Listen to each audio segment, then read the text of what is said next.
세탁선 영혼의 요람.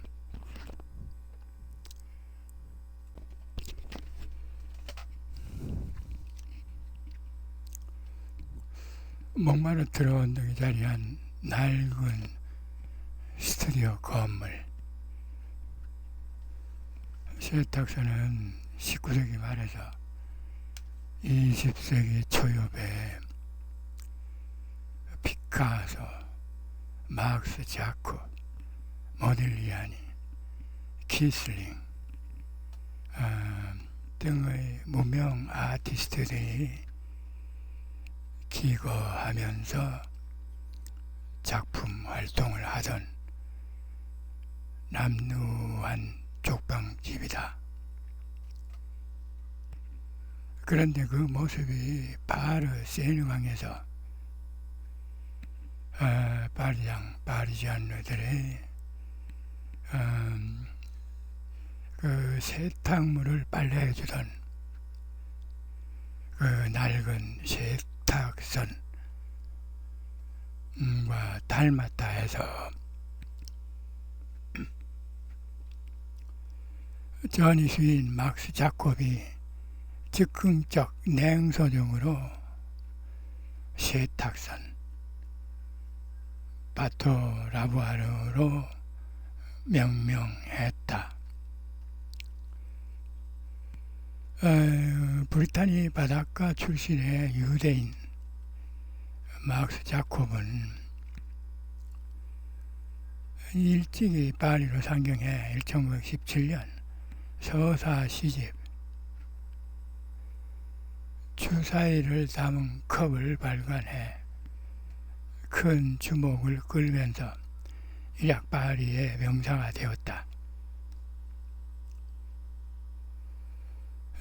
주위로부터 사람을 끄는 마력을 지녔다는 평가를 받는 자콥은 그 타고난 본질을 10분 발휘해 각양각색의 프랑스 예술가들을 잇는 가교 역할을 하는 마당발로 통하게 된다. 그는 전이 시인이면서 화가, 피아니스트, 작가, 비평가, 또 사상가 등을 겸한 전방위 전이 예술가로 상징주의에서 다다이즘, 입체주의, 그리고 초현실주의 등 예술사조의 전환기마다 약방의 감초처럼 끼어들어 촉매의 역할도 했다.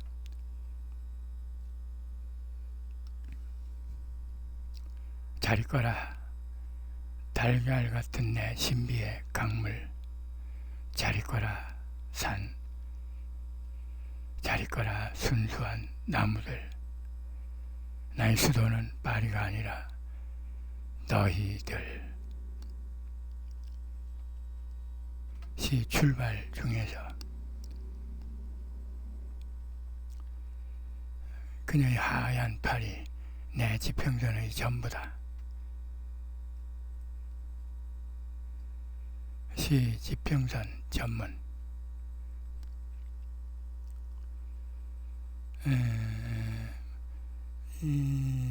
막스 자콥은 나치 지하에서 살아남기 위해 모태신앙인 유대교를 버리고 천주교로 개종했지만 나치의 유대인 말살 악령에서 벗어날 수 없었는데 종전을 코앞에 둔 1944년 3월 5일 갇혀있던 유대인 수용소에서 의문사한다.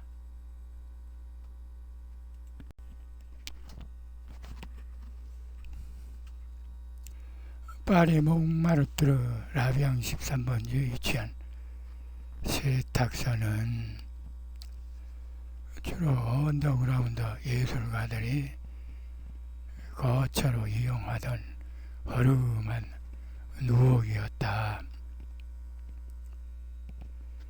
30개가 넘는 쪽방 같은 스튜디오가 연이어 있었지만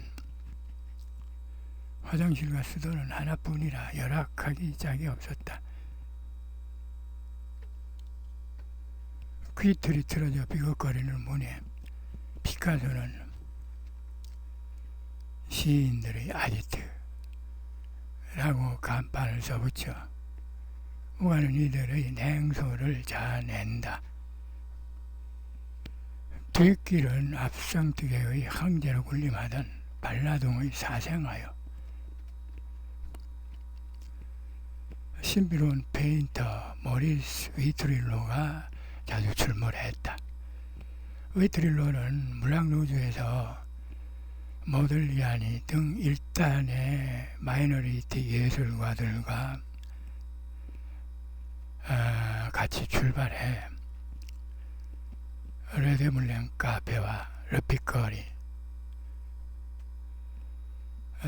그리고 물랭 갈레트와 마르셀리마의 광장을 지나 수장 빗송 공을 거쳐 포도밭에 올라 잠시 쉬며 위트릴로가 8호짜리 드로잉을 맡기고 위상으로 산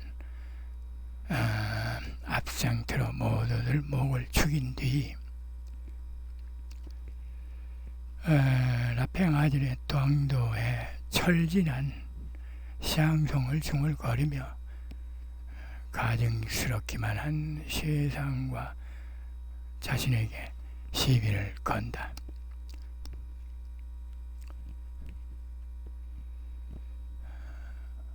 아베세역에서 출발한 피카소도 일단의 마이너리티들을 이끌고 사랑의 벽을 지나 세탁선을 지나 테르트르 광장, 사크라케르 대성당, 몽마르트르 박물관 그리고 포도밭대 당도에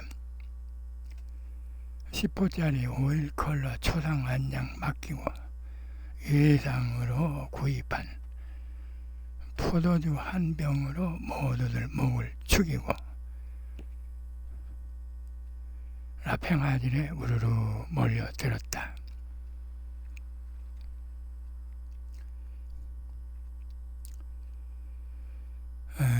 그들의 목적은 단 하나, 초록여종의 관능에 안겨서 이 풍진 세상에서 벗어나는 것이었다. 레닌, 트로츠키 등 일단의 무명 혁명가들도 세탁선에서 마이너 화가들의 붓질을 잠시 봐주다가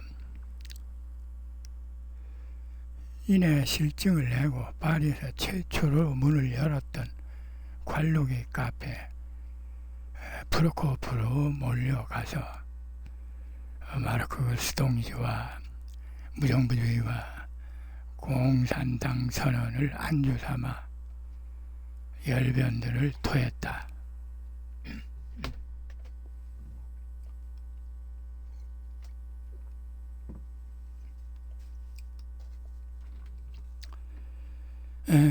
이렇듯 그 몽마르트르 언덕 중간중에 서서 예술과 혁명의 베이스 캠프 노릇을 하던 세탁선은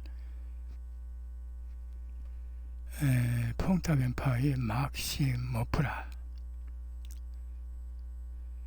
등의 예술가들, 에콜드 파리파의 모딜리아니 등의 예술가들, 그리고 피카소, 아폴리네르, 마리 로랑생, 디피, 장곡도 등의 다국적 전위적 예술가들이 새로운 예술의 실험 장소로 삼던 쪽박 형태의 낡은 스튜디오였다. 더불어 레닌과 트로츠키 등 풋내기 혁명가들이 러시아와 짜를 통째로 뒤엎을 무시무시한 음모를 꾸미던 불순한 장소이기도 했다. 세탁선을 거쳐간 많은 이들은 그곳에서의 추억을 잊지 못해 네덜란드 출신 야스파 푸아가 키스반 동계에는 작품이 대성공을 거두어 훗날 몬테카를로의 대저택에서 호사롭게 살았지만 병이 깊어지자 세탁선 향수병이 도져 하루 종일 눈물 지었다고 하며 장곡들은 훗날 크게 성공한 뒤에 호화로운 성에 살았지만 세탁선 인근에 낡은 방 한 칸을 얻어놓고 살다시피 했다고 한다.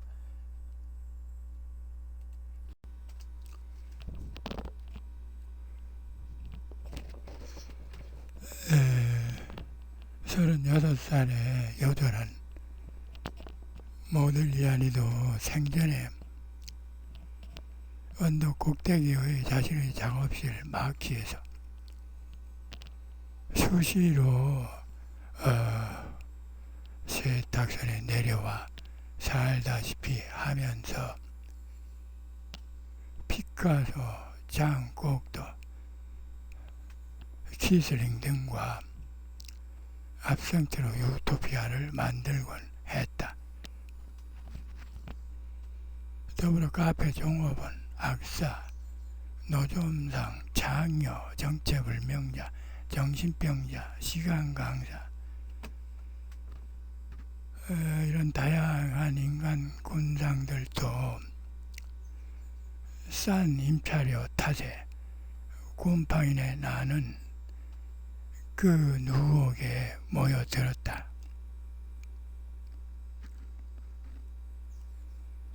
비록 협소하고 가난과 불결, 불안 등이 엄습해 있던 노숙자 굴 같은 세탁선이었지만 피카소는 그곳에서 큐비즘의 대표작품 아비뇽의 처녀들을 완성하는 등 보다 발전된 현대예술의 산실 역할을 하기에 이른다. 그리고 그 불특정 여성들과 피카소의 첫 번째 여자도 세탁선에서 운명처럼 만난다. 23살짜리 소방맞은 유부녀 페르낭도 올리비에가 단순히 껴안고 있던 애완 고양이에게 비를 맞게 하는 것이 싫다는 이유로 불쑥 세탁선 현관에 들어와 피카소와 마주쳤는데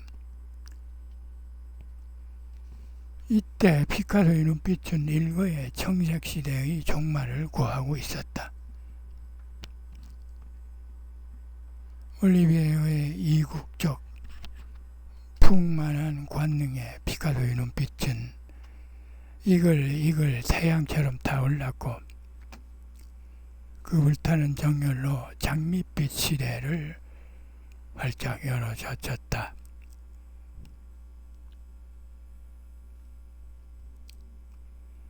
스페인에서부터 운명을 같이한 중마고 카를로스 카사이마스의 자살에서 비롯된 창백함이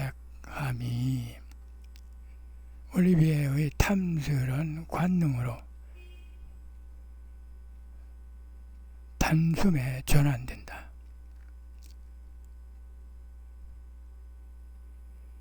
이 미술사적 대변혁은 순전히 비를 피해 고양이와 세탁선에 들어선 페르낭도 올리비에의 경솔함 덕분이었다. 두 사람이 갈탄 몇 개로 겨울을 나던 그 냉랭한 세탁선의 낡은 작업실에서의 동거는 피카소가 또 다른 여자의 한눈 팔 때까지 이어진다. 피카소는 10대 때부터 평생 담배를 입에 물고 살았는데 그것은 숙명이었다. 1881년 10월 25일 에스파냐 안달루시아의 말라가에서 태어난 피카소는 태어나서 한동안 울음을 터뜨리지 않았다. 의사가 엉덩이와 뺨을 때리며 울음을 유도했지만 소용이 없었다. 시간이 꽤 지나 아기를 포기하기 직전에 다다라서 의사는 혹시나 해서 담배에 불을 붙여 길게 빨아들인 다음 아기의 폐 속에 깊숙이 반복해 불어넣었다. 그 자극적인 니코틴 강제 삼투 방법은 꽤 효과가 커서 그제서야 아기는 크고 야무지게 첫 울음을 터뜨렸다. 그렇게 피카소는 담배로 인생을 시작해 임종 직전까지 담배를 버금거렸다. 20살 무렵 스페인에서 빈털터리로 파리로 넘어온 피카소는 세탁선에 들기 전까지 막스 자콥의 단칸방에서 지냈다. 그런데 그 방은 침대가 하나였기에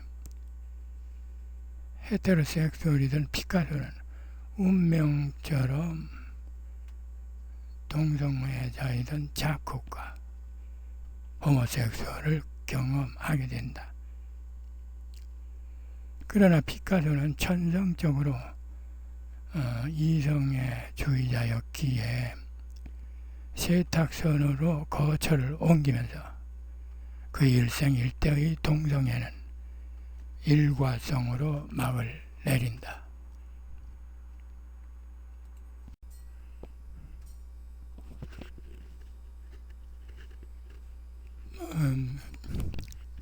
자콥과 같이 지내면서 피카소는 미술에 상당한 조예를 지녀 비평까지 하던 전이시인 아폴리네르와도 알게 돼 예술적 동지 겸 친구가 된다. 그런데 뜻하지 않게 아폴리네르와 루브르 박물관 관련 시대의 작품도난 사건에 엮이게 되어 큰 곤욕을 치른다. 1911년 8월 22일에 프랑스 화가 루이는 모나리자가 걸려있던 루브르 박물관의 살롱 까레로 크로키를 하러 갔다. 그는 평소에도 루브르에 자주 가서 모나리자를 비롯한 명화들을 스케치한 터였다. 그런데 그날따라 모나리자는 평소 걸려있던 벽에 없었다.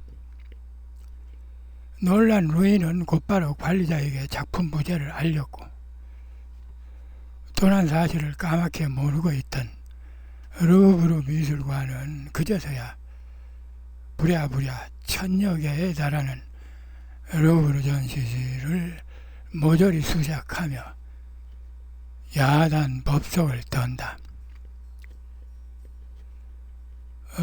모나리자는 1503년 이태리의 거장 레오나르도 다빈치의 작품이다.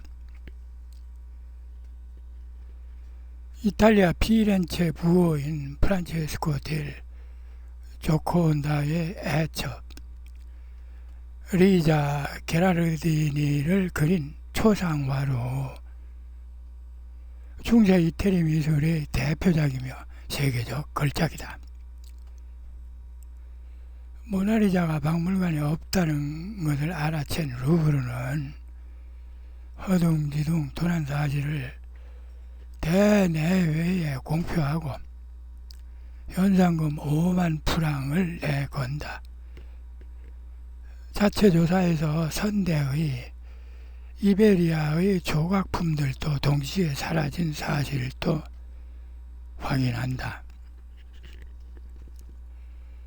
평소 피카소와 아폴리네르는 이베리아의 전통 조각상에 심취되어 있었는데 이런 사실을 간파한 아폴리네르의 영락한 조수가 루브르에서 조각상을 훔쳐내 피카소와 아폴리네르한테 이 사건이 일어나기 직전에 판 적이 있었다. 피카소는 이때 산 조각상들에서 걸작 아비뇽의 처녀들의 모티브를 얻기도 한다. 그러던 중 1911년 모나리자 도난 사건이 터지면서 아폴리네르는 부랴부랴 비서에게 일전의 조각상들 출처를 추궁했다. 그러나 비서는 루브르에서 훔쳤다고 순순히 시인하면서도 아폴리네르와 피카소에게 국립 루브르 소유 조각상 작물 취득 운은 협박하며 적반하장 무마조로 거액을 요구한다. 이 어이없는 사태에 아폴리네르와 피카소가 냉소로 응대하며 무시하자 조수는 신문사에 피카소와 아폴리네르의 조각상 불법 구입에 대해 고발한다. 예술계에서 절친으로 소문난 둘은 루브르 조각 작물 취득 혐의와 더불어 마침 일어난 루브르의 모나리자 도난 사건과도 연계되어 국보 절도 용의자로 법정에 소개된다.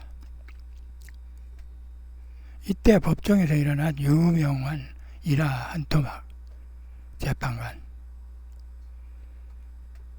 아폴리네르를 가리키며 피카소를 보고 저 사람 알죠? 피카소. 아니요, 생전 못 보던 사람인데요. 재판관. 모나리자를 훔쳤지, 피카소. 그걸 그림이라고 훔치나요? 재판관. 그럼 이 조각들은 작물인 줄 알고 샀지, 피카소. 아니요, 진짜 몰랐다니까요. 마침 보고 싶던 조각들이라 불쑥. 결국 법정은 아폴리네르와 피카소는 모나리자 도난 사건과는 무관하며 이베리아 조각품은 미필적 고의에 의한 작물 취득 심중이라고 결론 낸 뒤 조수는 절도죄로 기소하고 둘은 엄중 경고와 더불어 기소유예 처분한다. 그러나 이 부분은 지금까지도 엇갈린다. 아폴리네르와 피카소가 조수를 시켰다는 설과 무관하다는 주장이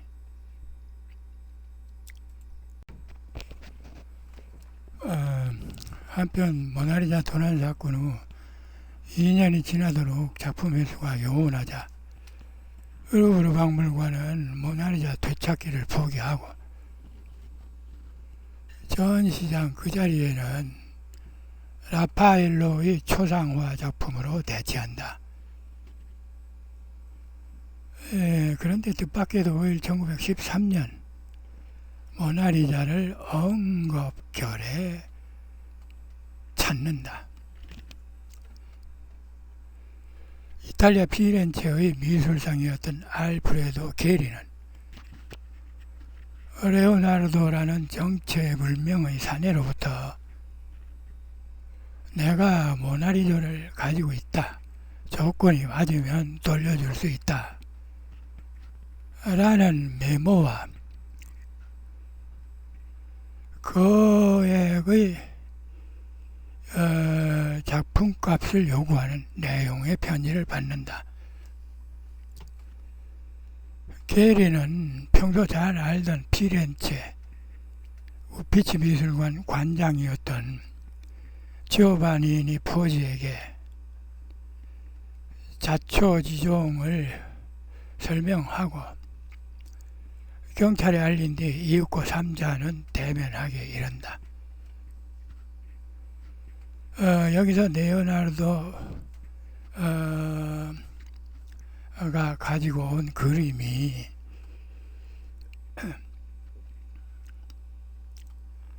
이 모나리자 진품임을 확인한 포지는 잠복해 있던 경찰에 빈센초 페르자를 즉각 체포하도록 하고 모나리자도 원상태로 찾게 된다. 진범 빈센초 페르자는 원래 루브르 박물관의 유리공으로 다수의 작품 보호 유리 설치 작업을 했다고 한다. 그는 일확천금을 노려 모나리자 작품 도난을 계획하고 장기간에 걸쳐 루브르의 내부 구조와 방범망 등을 숙지했다고 한다. 수사 과정에서 페르자는 나폴레옹이 훔쳐간 모나리자를 내 조국 이탈리아로 찾아온 것뿐이다 하고 그럴듯한 명분을 내세웠지만,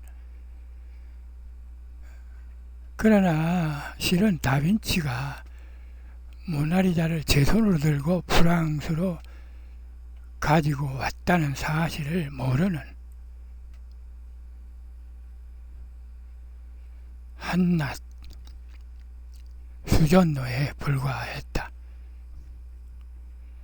이탈리아는 모나리자를 되찾고 싶긴 했지만 그렇다고 도둑질로 되찾을 수는 없다고 하면서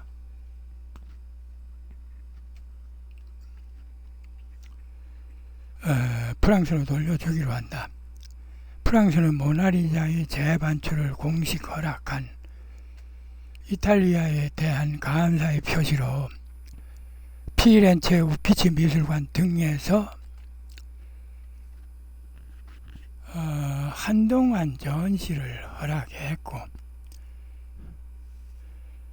1914년 우여곡절 끝에 모나리자는 파리 루브르 박물관으로 다시 돌아온다.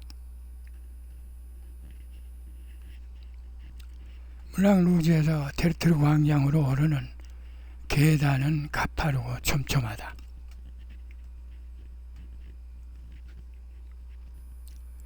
그 중간쯤에 누운 자세로 자리한 세탁소는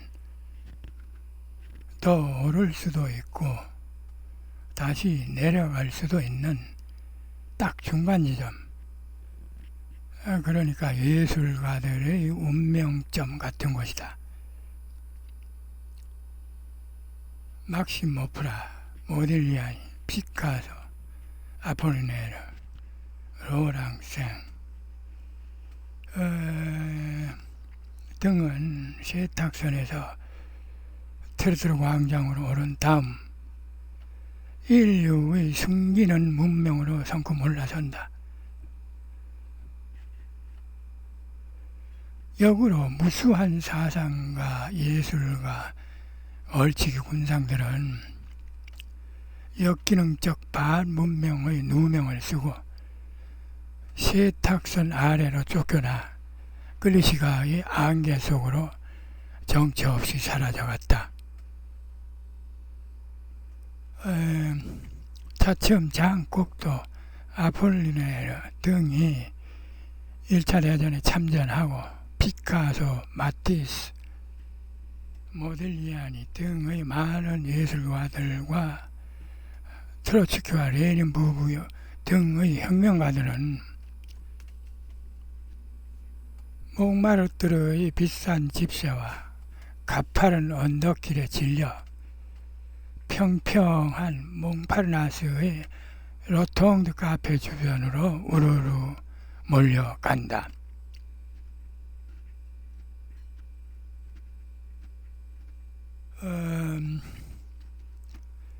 주류 예술가들이 빠지자 차츰 세탁소는 예술이나 이상하고는 거리가 먼 비주류 노숙자들의 쪽방집으로 변했다가 그나마도 1970년 화재로 소실되고 현재는 원형 형태만 남아있다. 벨에포크 시대를 열었던 역사적 장소이기도 했던 몽마르트르는 빈손의 보헤미안과 얼뜨기 화가, 시인, 배우, 소설가, 광대 그리고 풋내기 혁명가들의 희로애락을 살갑게 보듬던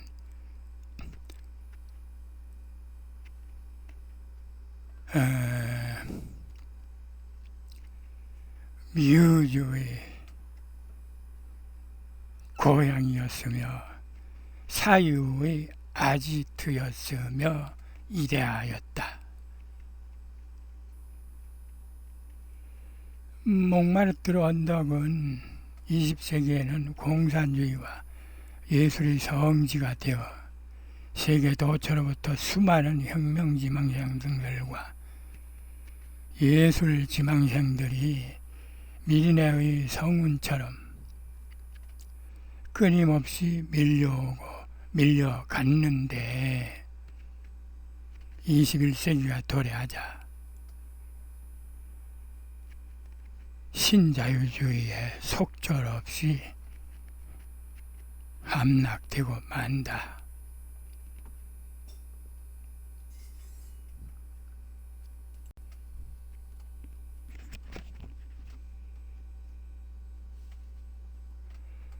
파토 라부아르 영혼의 요람편이었습니다.